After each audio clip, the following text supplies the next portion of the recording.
Hello and welcome to the Skeptic Show. Today we are going to talk about feminism and topics related to it. And talking about feminism, we have today as our guest our teacher Usha ma'am, who teaches us English, and she is quite well versed with the topic of feminism.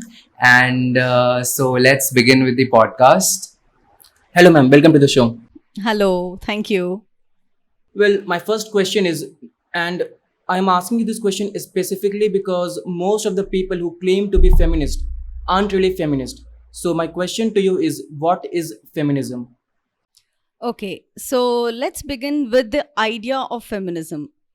People basically fought for what they wanted, a very normal thing that all of us fight for. So, what did people exactly want? They just wanted few rights. They just wanted to enjoy the same kind of equality that men had. Very normal things like going out to work, getting the same pay packet. Even before that, it was simple thing like education, being educated the same way like a man does or a boy does. So these are all the basic things that they wanted to do. It had got nothing to do with rights as such. So they didn't even know to begin with that they were actually fighting for it. It was just to be seen, to be heard, just to feel more equal like a person, whether you're a man or a woman. And throughout generations, we cannot deny that we still live in a patriarchal society. So it has always been dominated by men, and boys always hold a better place in our society compared to girls. So all that little girls wanted to do was have the same kind of chances, have the same kind of freedom that boys do. Simple ones. It all started only from there. What was the idea behind feminism at first? And I've heard that there are four waves. What are these four waves, and what problem were these waves trying to solve? Okay, so if you look at feminism as per syllabus, and there is feminism which is not even covered in the syllabus. So let's look at a few things as per syllabus to begin with. So if you look at something called the first wave, somewhere in the 1700s, that is like the 18th century, a woman called Mary Wollstonecraft, she wrote for the education of girls. There was this person called Rousseau, a philosopher, a thinker, and all a wonderful politician too. He wrote about education for a girl and a boy. And he was very clear about the kind of education that was needed for a boy and the kind of education that was needed for a girl. So, education for a boy comprised of going to school, learning the alphabets and the numbers, and being further educated, becoming a diplomat. But for a girl, it was very different. So, education for a girl also had basic education to do with numbers and alphabets, only so that they could keep the account of the washerman, maybe, or maybe do some small calculations at home.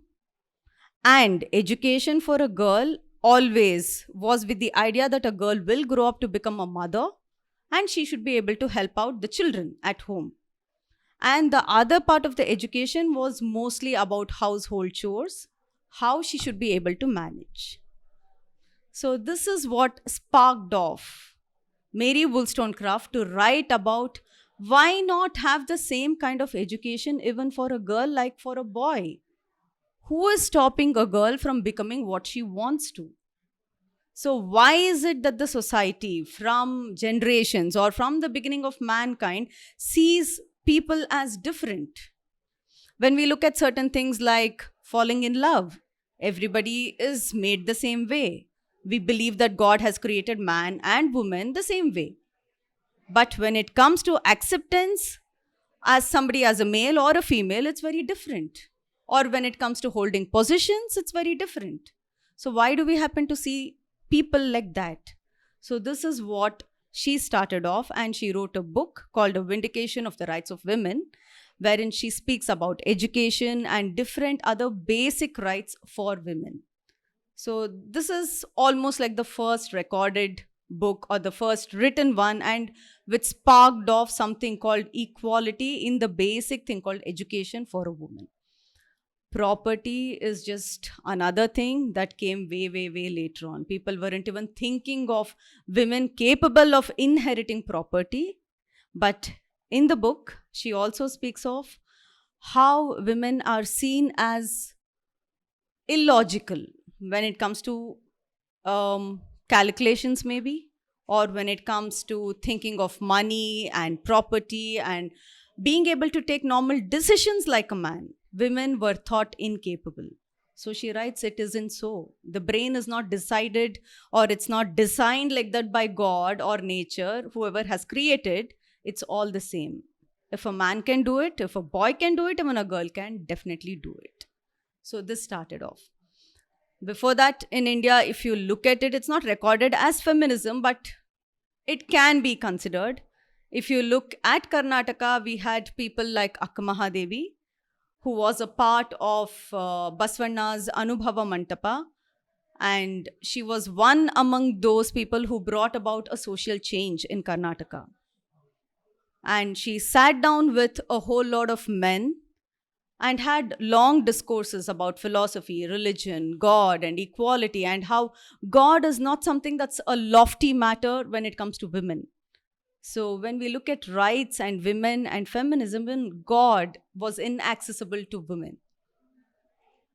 Not just education, not just food, not just opportunities, even the concept of God. So women's bodies were considered probably not very perfect because of the regular menstruation that we have. And that itself was an obstacle for women to reach out to God. So we started off even there. It can also be taken as feminism, though as per the Western studies, we do not study her under this. So feminism came in multiple waves to try to solve some problems. What were these waves and what problem they were trying to solve? Okay, so as I said, nobody thought of waves and all of it to begin with. Later on, now it has become waves. Initially, it was about education, like Mary Wollstonecraft, I told you. Girls and boys should have the same kind of education, and people should have equal opportunities only because they are people. Then came the problem of people being educated, yes, but what about the professions? We saw women only becoming nannies. We saw women then becoming only teachers. We saw women becoming professors. But what about the other professions? People or women still hadn't stepped into those fields that was considered fine only for a man. So then came another wave which spoke about professions of a woman. So how women are capable of taking up those professions which ideally were held only by men. So stepping into a man's world. Then the property rights. So if there is only a girl child, why should the son-in-law inherit the property? Or why should a male cousin inherit the property that is originally the girl's? So the issue of property came up. Girls wanted to inherit the property. They could definitely take care of it, like the sons did. In fact, many a times it was better off too, considering they were morally very conscious as of now, because they were always being subdued, saying that you cannot do it. So they had the willpower to say that I can and show that I can do it. So the issue of property rights came up. Then finally, if you look at women, like in the third wave, women started speaking about their sexual orientation, sexuality, women having sexual desires and needs as much as a man does. And then also came the idea of a trans person, trans women. So considering transgender as those people which belong to the feminine gender, if they associate themselves with it, so rights of them also. Now, if you look at the current generation, it's got nothing much to do only with women, but people as such. So here is where we speak of women, men, and others as equal. And when you look at feminism, the fourth wave, I'm not speaking about the Me Too movement and all of that. This is about professional world. But then speaking about the fourth wave, women or feminists speak of people as people, and everyone should have equal rights. So this is the fourth wave of feminism that we are currently living in. So the fourth wave is more about making the field playable, fair for everyone. So it is more concerned with individual right than it is with Women women only. right only. Okay. So to simplify it, feminism is about equality.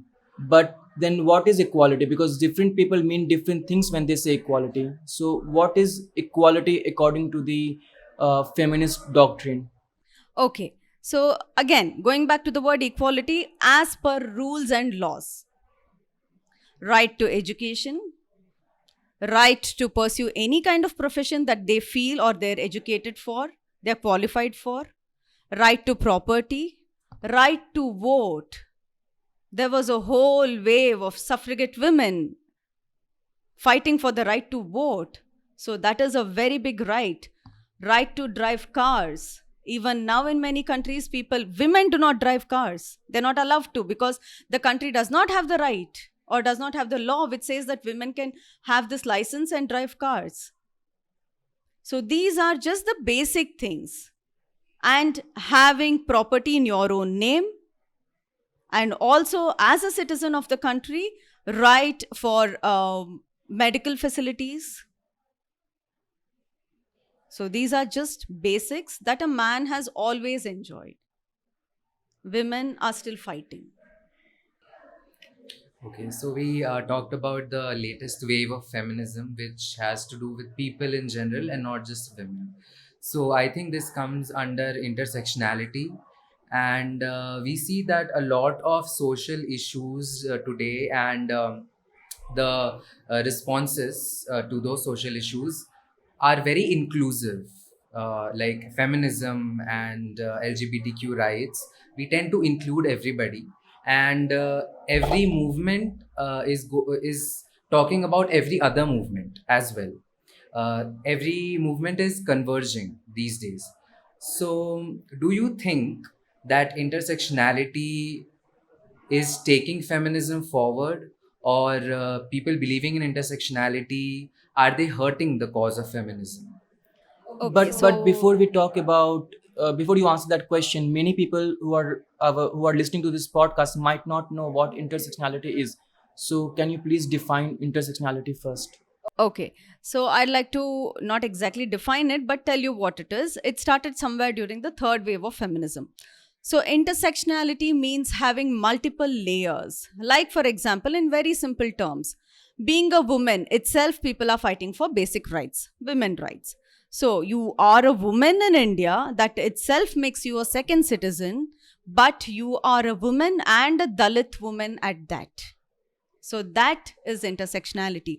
One is your gender, which is already put you at a disadvantage. The other one comes with your caste. If you look at America, if you're an Afro American woman, being a woman, you're already at the disadvantage. And if you're a black woman, you are at a greater disadvantage. So you may have twofold disadvantages, multiple fold disadvantages. That comes under intersectionality. So it may be different in different places, that is. So now, is it harming or is it doing good? I feel, or I strongly believe that it is doing good more than harming. So things have to converge. That's wonderful. It makes it much easier for people to fight for one big cause than keep fighting for smaller causes. So one big cause may be the cause or rights of women. That's good. And the other one, like intersectionality, will make the cause, give it more weightage, adds more value. So there are these problems which is universal because I'm a woman. But there are added problems along with the universal problems because of the other disadvantage that I have, and that could be my caste, that could be my color, that could be my nationality. So those adds on gives it more value and weightage. And yes, also more visibility for people to speak about it. So I definitely feel it is giving more weightage to it.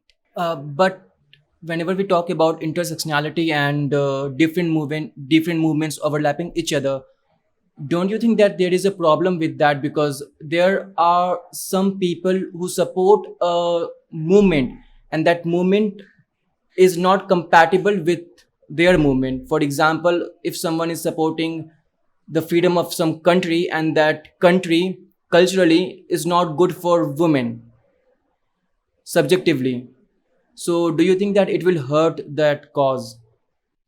If they're fighting for a country, I mean, speaking in your own words, the country should ideally consist of men, women, everybody else. Yeah. A country cannot have just one kind of people and become a country.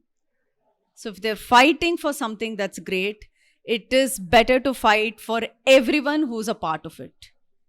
So I definitely feel it is helping.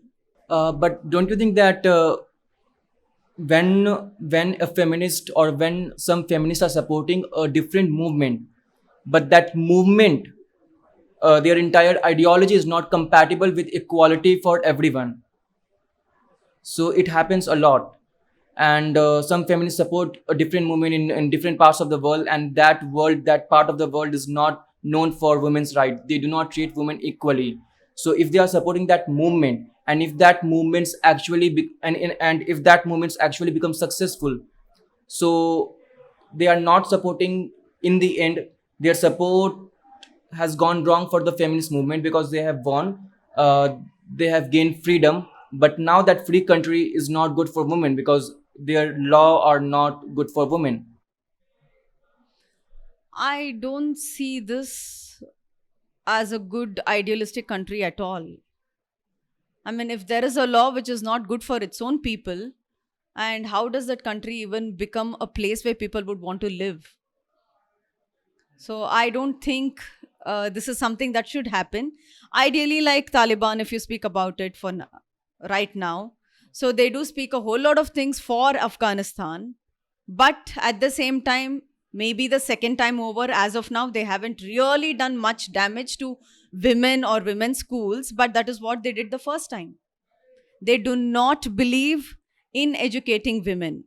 And many women even now ran away from Afghanistan the minute Taliban came to power now. Especially people from the soccer team, the captain, and many other women who were so scared. They felt, the activists themselves, they felt that they'll be targeted immediately. That is right now, the minute Taliban came to power. So how is it good for a country? People are running away. So when I speak about a woman is running away, I'm sure even her family members will want to run away with her out of love and take refuge in some other country, yes. So how will it be good for a country? How can they say it is a country in the first place without having all its habitats as free people or at least equal people? We shouldn't be calling it a country at all. And it cannot be good for any country if the citizens are not happy or if they do not have equal rights. But when Taliban was taking over Afghanistan, I saw that some feminist pages on Instagram and on Twitter were supporting the taking over of Taliban over Afghanistan. And Taliban is not known for supporting women's right. They are not known for even freedom. Their definition of freedom means liberation from life. So the feminist movement is not compatible with that movement, but some people do support movements like this because of intersectionality. They do support. Ultimately, depends on who will succeed. If the Taliban goes on ahead with their weapons and if they succeed with the weapons, you will see a whole generation of such people being wiped out, sadly. So when it comes to brain versus brawn, many a times it's always the brawn, sadly, yes. So you can't fight somebody with intelligence and with weapon, against weapons at least. So they will be wiped out and the country will be in a sad state in future. Okay. So going on a different note, I was once browsing on Instagram and I follow a lot of feminist pages. And there was this one post that I came across. And by the way, I do consider myself a feminist. There was this post that said the world would be a much better place if 50% of the countries were run by women and 50% of the households were run by men. And it had so many likes, a very popular page, in fact. And then I commented that this should not be the case. Distributing resources and distributing responsibilities based on some reservation quota, 50% to men, 50% to women, will not solve any problem, and you will still be denying opportunities to rightful people. And so-called feminists, they replied that you, and I also mentioned that you are taking into account only men and women, and gender is not binary, as we know. And more importantly, the reservation part. And somebody replied that you people, in the name of intersectionality, deny all the oppression that has happened to women. And most of the people liking your comment are the people that usually criticize feminism. And so I try to explain her that this is not a wonderful scheme that you are thinking about, distributing households and nations to men and women based on 50% quota. And also about intersectionality. So this was something that I came across for the first time. Feminist, lecturing me, or should I say patronizing me, and explaining to me what is wrong with the statement. Okay, so you want me to tell you whether I agree, disagree with Yeah, that? I or- want to know your thoughts on it. No, I don't believe there should be anything when we are speaking about equality for all gender, sex, everything. So it should go for deserving people. That's it. Whether it's household, if a man desires to sit in the house, take his time off, do what he wishes to do, he can go ahead and do it. When again, if you look at the word patriarchy, it has been very harsh for women. That is what feminists say. Let me also tell you, it has been equally harsh even for men. It's not been easy at all. If a man does not feel he's man enough, again, the whole statement man enough explains a lot. That itself tells us that he cannot be a part of the patriarchal society.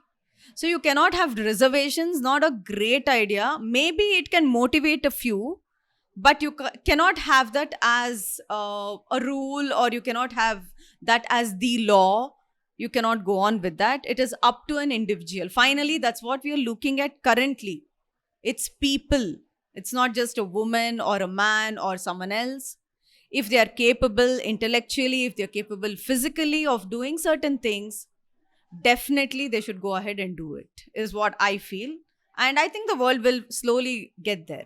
And I don't want male politician, I don't want female politician, and I do not want transgender politician. I want good politician. I come from Bihar. Please understand this. I don't want Lalu Yadav and Rabdi Devi. Please. We have India- suffered enough. India is in dire need of actual good politicians that do have some brains. This good politician sounds like an oxymoron, but yeah, maybe they do exist. Like how parliamentary language now sounds like an oxymoron, because Yeah. we see the kind of language used in parliaments. So in another of our lectures by another teacher, she told us that there is this, in UAE, there is this huge company run by a person of Indian origin. And in that company, the person announced that the male employees, their wives, they will be given 10% of their income, which will go directly into their bank accounts. And ma'am was quite happy while announcing this. And she asked how many of you agree that this should be, the norm in India as well. And a lot of people did raise their hands, but I disagreed with it due to some reasons. But I want to know your thoughts on it. Okay, this was something like I read about this in the newspaper. I remember reading it. So this was for the housewives or the homemakers, because I would. It is an occupation, yes, and there is no respect involved in many of the households. I wouldn't generalize, because these days people have come to realize that the work that a person does at home out of love, out of the hope that her family or his family will become better, that cannot be actually valued by money. That is one thing. And till now, a lot of families, or even to this day, a lot of families take all of this for granted. So that is the idea. And many a time, such women, it's more so the women, majority world over, who stay at home and become housewives and do this at an age when they realize, when the children leave them and go away for better prospects, and probably when the husband is no more, that is when they start thinking about their identity. So monetarily, they do not have any benefits because they haven't been doing anything for money till date. And what about their identity? There's no identity at all apart from being somebody's wife or a mother. That is when they start looking at what they have been doing, and then they feel that it hasn't been valuable at all. Probably, yes, it's invaluable in that sense, but if there is some monetary gain there, they might feel better. Only in the sense of social security and nothing else. Only in that sense. Or economic security and nothing else. So you cannot really ask or tell that you pay me this much because I'm cooking for you. You're my baby, you're my son. But finally, after, when there's nobody left for that person who did for 24 hours a day, 365 days a year without a break, even the maid or a servant gets a break, yes, but not a mother. Maybe there is something to it. Some attachment of monetary gains is better. She might feel better about it. I don't know. It's a new concept. Let's see.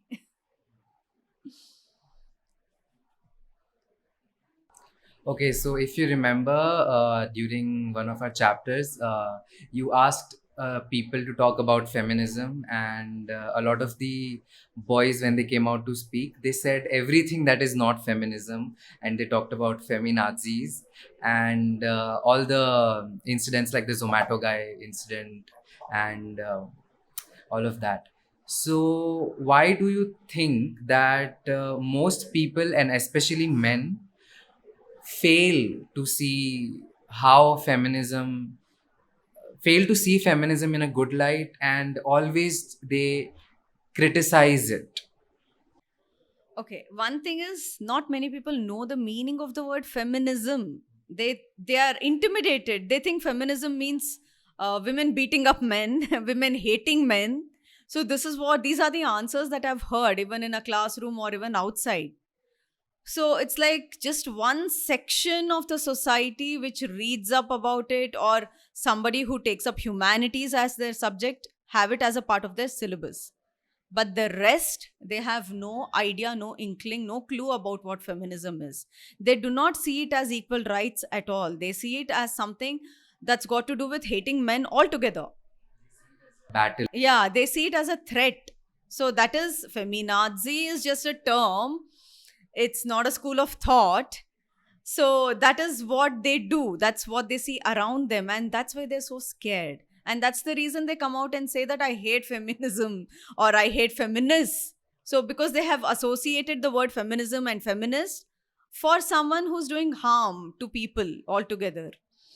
And sadly, in cities or urban setups, many people take advantage in the name of feminism. Many women, rather than fighting for a good cause or a good reason, you can see a lot of people harassing men in the name of being a woman.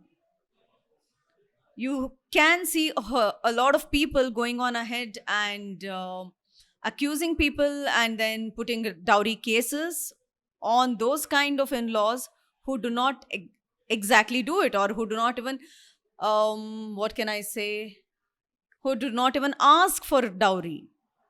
So there are a lot of such people somehow, sadly, in the urban setting. But where exactly feminism needs to be there or it has to reach, it hasn't reached at all.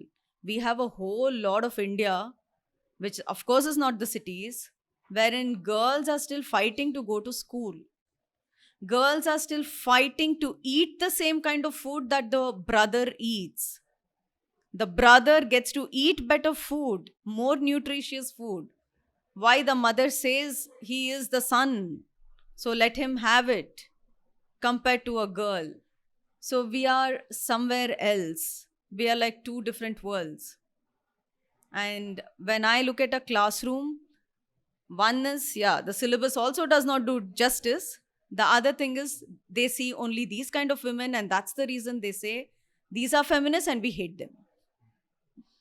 Okay, so I'd like to make it clear that women or anybody taking advantage of being a woman, that has nothing to do with feminism. And the next time you go and say that these feminists, if you start a sentence with that, please go and read up about what feminism is and where it needs to be, and please do your homework before trolling and misguiding people on feminism. Ma'am, but do you think that because most of the problem that feminist movement sought to solve in the West, most of the problem are solved. So do you think that one section or the radical section of feminist movement is trying to create new problem and they are taking a wrong turn because the fight is always between the moderates and the radicals. The fight is always between the moderates and the radicals. And do you think that the radical section is now the mainstream feminism in the West, not in India? So, what are your thoughts on this? Okay, now West is a very general term. So we don't know what countries we're thinking of. America. Okay, Developed, America, yes. fine. We call it developed, fine. Okay. So I wouldn't say everything is solved. You might say it's solved because they have their rules, their laws in place. That doesn't mean the society is doing it. There's a very big difference. Yeah, but they are better than the rest of the world. That's what we think. How much of America do we actually know? We don't know much. We only look at the greater thing, that is exactly the constitution or the written rules and laws, and we feel or think that yes, they are better than us. Maybe they are, but I wouldn't vouch for it and say unless I have been there, seen it as a part of my everyday existence. So I'm an Indian, I stay here, so I don't think I would ever get a chance to do that, go stay there and then actually say yes, they're better off. So first thing, and because now that you think that they are better off, you feel that there are some people taking advantage of it, I would actually deny it, because as I told you, it's there in place, in writing. How much of it is being followed? Do we even know?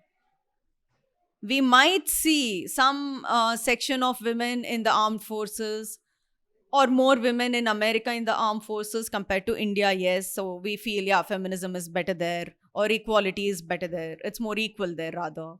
Or we might see a whole lot of normal women, like upper middle class women working. We might feel, yes, compared to India, they're working. So it's better there. But we do not know. And again, if you look at feminism, if you look at one class of the society, like maybe the poor class, women have always been working. There was always equality there. In fact, if you look at that class of society, from the beginning of, again, mankind, I would say, they never had a day's rest. Women or men. Both had to work to feed their own mouths and the children's mouths. And more so, I would say, they were liberated, sadly, ironically. But then the point here is, many of those men who would be drunk and come home and beat up the woman would stand up or wear the trousers in the family, work for all of them, feed even the drunk husband. So you call it feminism, equality or no equality, but they were equal even without knowing they were equal, even without fighting. It was all about feeding their children, feeding themselves. There ended everything. So now, do we really know what America actually is? We don't know. This question about America will have to be answered by an American. I'll be the wrong person to speak about it. Do you think that in India, what is really happening with the feminist movement is that most of the popular feminist pages, what they do is that they copy paste Western solution and they try to import that in India. And the origin of the problem is not the same, and the problem is not the same. So, do you think that it is a good idea to import Western solution and try to fix Indian problem with that solution? Okay, I'm not very sure if they import, but there are certain problems which are common, and we already discussed that. So, right to education, right to food, nutrition, everything, these are very common problems. There are also problems which are only pertaining to India. Let's speak about female infanticides or female feticides. It's legal, and people in America get to know what child they are carrying right from the time that they go for their first scan when they are pregnant. Here, even to this day, even in cities, they do not tell the sex of the child. So, why? These are problems which are deep rooted in India. And I don't think solutions for it has been imported, because the rules which speak about do not disclose the sex of the fetus is very much in place in India. So there's no importing of anything. This has been made for India, and we still have it, sadly, yes.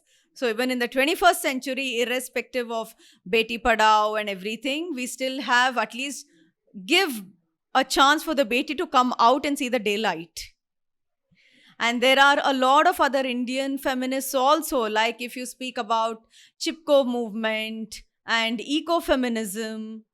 So these were women who started off with the idea of feminism and afforestation and trying to stop deforestation. And that was somehow taken in as women feel like the Mother Earth herself, Mother Nature herself. So we are at a place where women are giving much more than they're receiving. So these were things that started in India. And not every single thing is imported from the West. We do have our own problems, and we have come up with our own solutions, at least as per law. Whether it's again culturally, socially happening is a very different thing. We still see that the ratio of boys and girls is, again, it's imbalance. It's not proportional in India and many different places. I think it varies. Cities, it's different states, it's different, villages, it's different. So in America, they do not have this concept of killing their girl children or killing a girl zygote. Here we do. So I don't think we've imported everything. And if we have imported those very basic things which have kind of helped us solve some of the problems, if not fully. So it's okay. We are still doing the method of trial and error, which is how I think humanity has been experimenting with everything. That's how it will be, because we are humans ultimately, and there's no one set of solution for one set of problems, like how we have a definite solution in maths or stuff like that. So we have exhausted all our question, and a lot of people, a lot of you have listened to this podcast, and you might be wondering that how patriarchy has badly affected men. Well, most of the criminal in jail are men. More than 90% of the criminal in jail are men. Most of the people who commit suicide are men. Most of the people who are emotionally imbalanced, they are men. So there you go. We have exhausted all our questions. So If you have any closing remarks.